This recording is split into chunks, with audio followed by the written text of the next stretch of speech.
Olá, pessoal! Sejam todos vocês muito bem-vindos à nossa videoaula especial sobre o feminismo.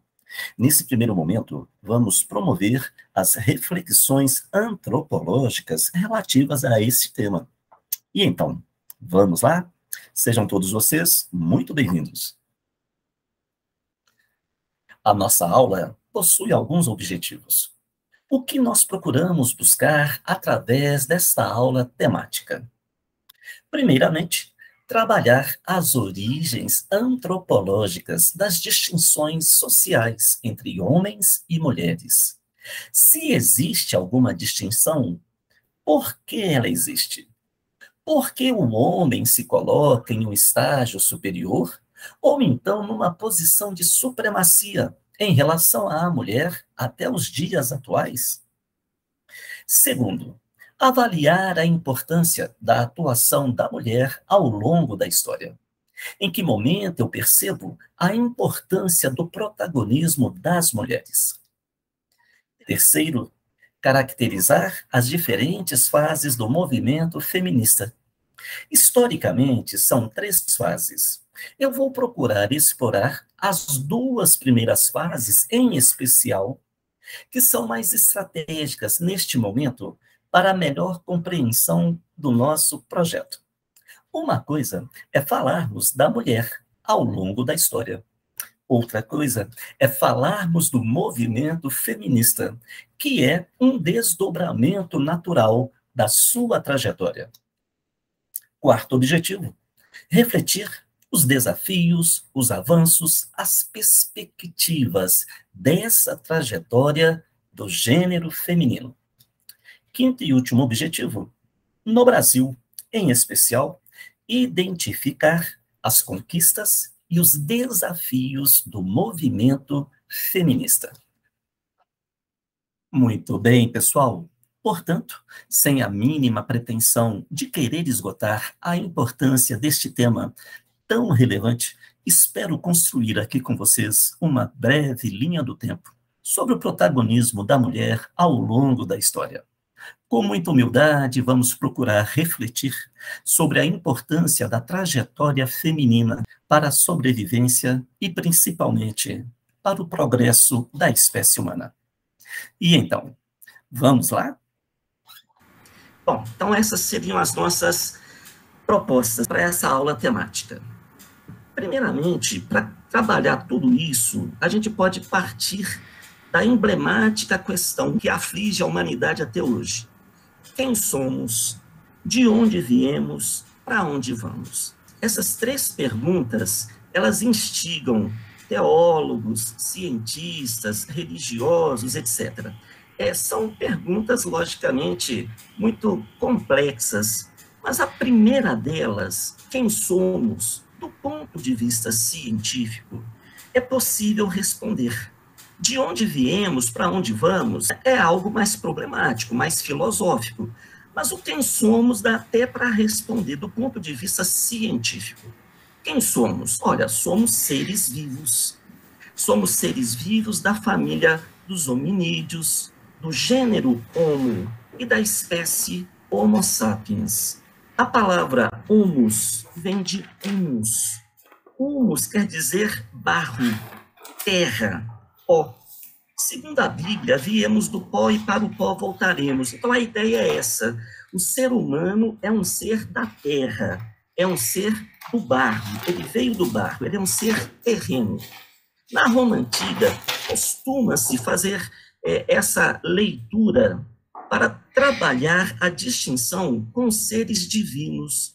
O homem é o ser da terra e ele se opõe aos seres divinos. A palavra Deus vem do proto-indo-europeu, vem do termo deivos. Deivos quer dizer celeste ou brilhante, aquele que brilha no céu. Deivos é celestial. Então, o ser humano é um ser terreno, que se opõe ao ser divino, que habita o céu. Muito bem, então, seres da terra e seres divinos, seres humanos e seres celestiais. Muito bem. O gênero Homus é muito importante na questão da evolução humana, é distinguir o gênero da espécie. Nós somos da ordem dos primatas, da família hominídeo, e nessa família hominídeo você tem 4 gêneros. Um deles é o gênero Homo. Você tem o gênero Pongo, que deu origem a orangotangos, o gênero Gorillae, o gênero Pan, do chimpanzé, e o gênero Homo. O gênero Homo, ele tem praticamente catalogadas 10 espécies. Então, são 10 espécies do gênero Homo. A primeira espécie do gênero Homo é a espécie do Homo habilis. O Homo habilis, ele surgiu praticamente há 2,5 milhões de anos atrás. A origem dele é africana. Paralelamente, essa espécie do Homo habilis, do gênero Homo, ela vai conviver com outras espécies do mesmo gênero. Então, você tem, por exemplo, o Homo erectus, que surge a partir de 2 milhões. O fóssil mais antigo dele é o fóssil encontrado na região da África. Paralelamente, você tem também o homem de Neandertal. O fóssil do Neandertal é germânico, de 450 mil anos antes de Cristo. Você tem também, posteriormente, a espécie do Homo sapiens, que surge a partir de 300 mil anos antes de Cristo. Então, são várias as espécies, catalogadas são 10 espécies do mesmo gênero Homo.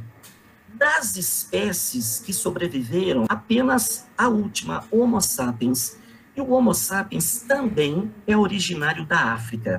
A primeira espécie do gênero Homo surgiu na África, Homo habilis. E a que sobreviveu também é africana. Então, viemos da África como região matriz de várias espécies do gênero Homo.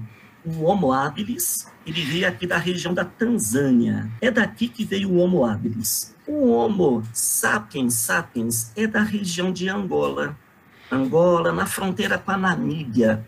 Parede meia com o Homo habilis, eu tenho o Homo sapiens. Eu tenho um grande amigo, um professor de português, ele se chama Caio Carmona, e ele foi aprovado recentemente para dar aula na Universidade de Luanda. Luanda, capital da Angola, é uma universidade de língua portuguesa, e é dali, de Angola, de Luanda, que veio o Homo sapiens sapiens. Somos africanos. A nossa espécie, a primeira espécie é africana, e a que sobreviveu no meio das outras 10 também é africana. Então, daqui a região de Namíbia e Angola. É daqui que viemos. Então, somos da África. Nós temos, na região europeia, o homem de Neandertal, na região asiática, o homem erectus, na região da África, o Homo habilis e também o Homo sapiens sapiens. Aqui a trajetória do sapiens sapiens, nessa região de vermelho, por onde passou o Homo sapiens, até chegar aqui na América. Muito bem, uma outra referência que eu queria fazer é em relação ao homem de Cro-Magnon. O homem de Cro-Magnon é uma das espécies do gênero Homo. O homem de Cro-Magnon, ele é francês. Curiosamente, ele viveu pouco tempo, viveu entre 40 a 10 mil anos antes de Cristo, e o habitat dele é a região do sudoeste francês. No sudoeste francês, recentemente, foram descobertas grutas com arte rupestre. O homem de Cro-Magnon, ele tem 1,80 m, 1.700 centímetros cúbicos de caixa craniana, e é ele que desenvolve as primeiras manifestações artísticas da espécie humana. Essa arte, chamada de arte rupestre, muito bem caracterizada nas grutas do sudoeste francês, numa região chamada de Lascaux. O Cro-Magnon é emblemático porque ele é a espécie do gênero Homo que começou a manifestar a arte.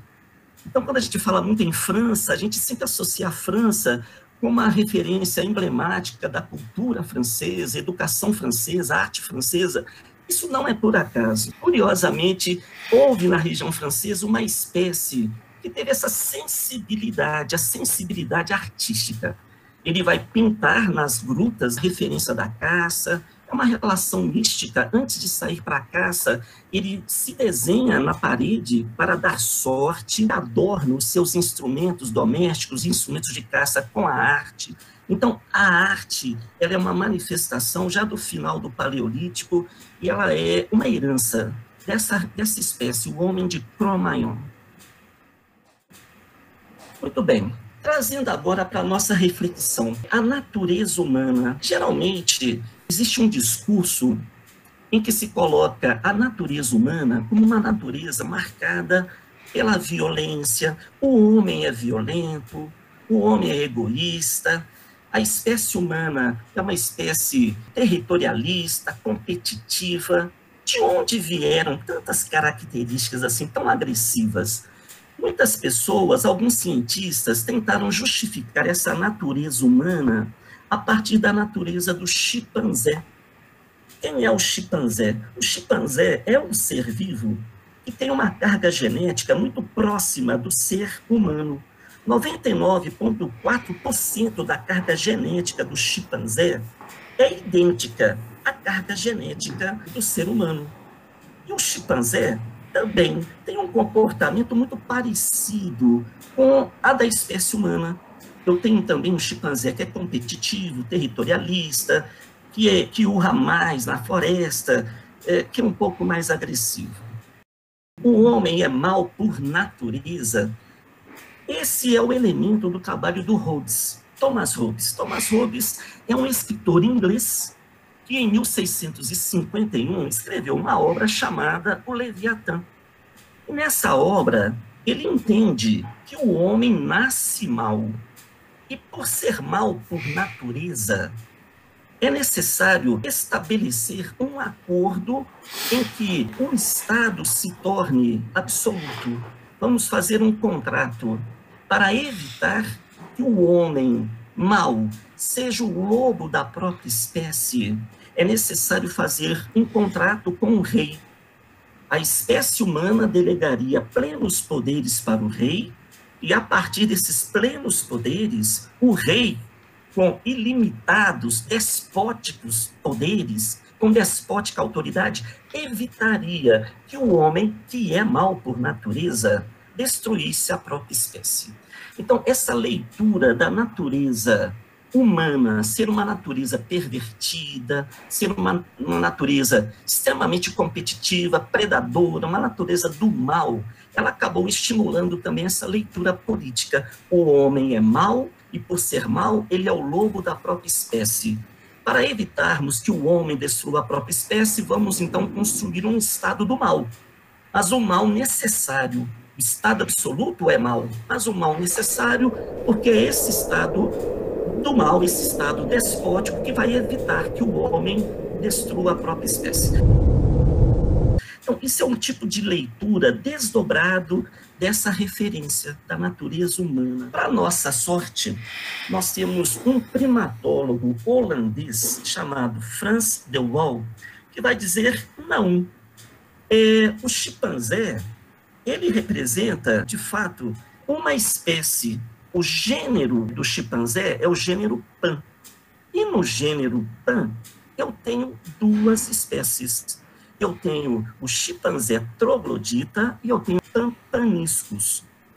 De fato, na espécie chimpanzé troglodita, existe sim uma relação mais competitiva entre eles. Os trogloditas, a palavra troglodita quer dizer buraco. Aquele que, e o dita quer dizer aquele que se arrasta no buraco. Então, troglodita seria um homem que vive no buraco, que seria um homem mais rude, um homem mais agressivo, etc. Só que o chimpanzé troglodita, como foi batizado, ele não mora em caverna, não mora em buraco, ele mora na floresta. Mas ele tem uma referência um pouco mais agressiva. Daí a referência dele ser chamado de troglodita. No gênero Pan, você tem os chimpanzés. No gênero Pan, você tem duas espécies. A primeira é o chimpanzé troglodita, que é uma espécie mais competitiva, mais agressiva, mais individualista, mais territorialista, se compararmos com a outra espécie, que é o pampaniscus. O pampanisco, pessoal, é diametralmente oposto ao chimpanzé troglodita. Curiosamente, entre os trogloditas, você tem uma hierarquia rígida. E essa hierarquia, ela é conduzida pelo macho. Então, os trogloditas seriam mais competitivos, territorialistas, eles se organizam em grupos dirigidos pelo macho. Já na outra espécie do gênero Pan, os pampaniscos são mais colaborativos, são mais sensuais, são mais pacíficos, são mais sociáveis. E, curiosamente, não existe uma hierarquia rígida entre os pampaniscos. Existe uma hierarquia, sim, mas ela é muito diluída. E quem conduz os bandos dos pampaniscos não são os machos, são as fêmeas.